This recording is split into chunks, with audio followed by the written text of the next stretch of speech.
जब नदी अपने उद्गम क्षेत्र से बाहर निकलती है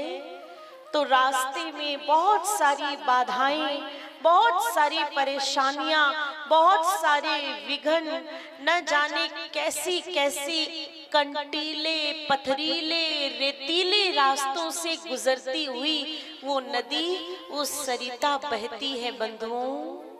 और अपने साथ दुनिया भर की गंदगी को, काली माँ को, कलुषिता को अपने आंचल में समेट करके बहती चली जाती है, बहती चली जाती है। जानते हैं क्यों?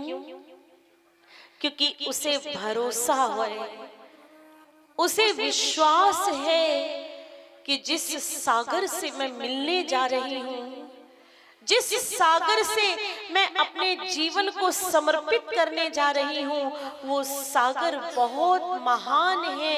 बहुत विशाल है। वो मेरे इस रूप को अपने भीतर जरूर समाहित करेगा और स्वयं मुझे अपना ही रूप बना देगा। इसलिए आप मुझे बताइए, सागर के अंदर कितनी नदियां समाहित होती हैं, लेकिन क्या सागर में मिलने से पहले उस नदी का अपना अस्तित्व होता है, अपनी पहचान होती है, परंतु जब वो सागर में मिल जाती है तब उसकी क्या अपनी स्वयं की कोई पहचान रह जाती है?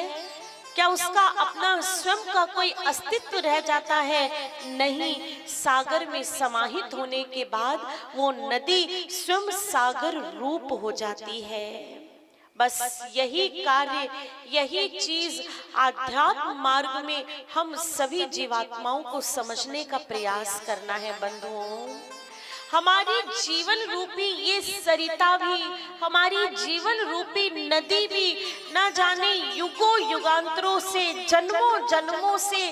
बह रही है, प्रवाहित है, गतिमान है, गतिशील है। परंतु यदि आज आप सभी यहाँ बैठे हैं, यदि आप में से किसी भी व्यक्ति से मैं ये पूछूं कि इस जीवन रूपी सरिता का उद्देश्य क्या है,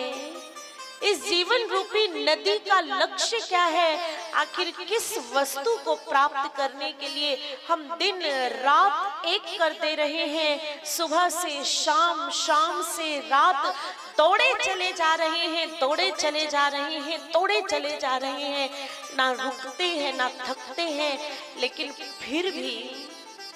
भी आप इस प्रश्न का उत्तर नहीं दे पाएंगे कि आखिर किसे पाने के लिए हम दौड़ रहे हैं,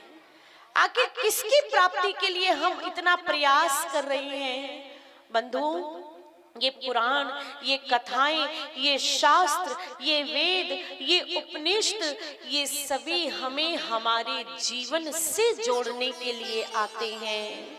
ये हमसे हमारी पहचान करवाने के लिए आते हैं, ये हमसे स्वयं हमको मिलाने के लिए आते हैं, ये हमारे जीवन में ऐसा सूत्र बनकर आते हैं, ये हमारे जीवन में ऐसे पथ प्रदर्शक बनकर आते हैं, ये हमारे जीवन में ऐसे मार्गदर्शक बनकर आते हैं, जिनके मार्गदर्शन को पाकर के हमारा जीवन जो पल प्रतिपल अज्ञानता के अंधेरे में धंसता चला जा रहा है, वो जीवन जो पल प्रतिपल मृत्यु की ओर बढ़ रहा है, वो जीवन जो पल प्रतिपल शव होता जा रहा है, उस शव होते जीवन को शिव तत्व से मिलाने का प्रयास करता है।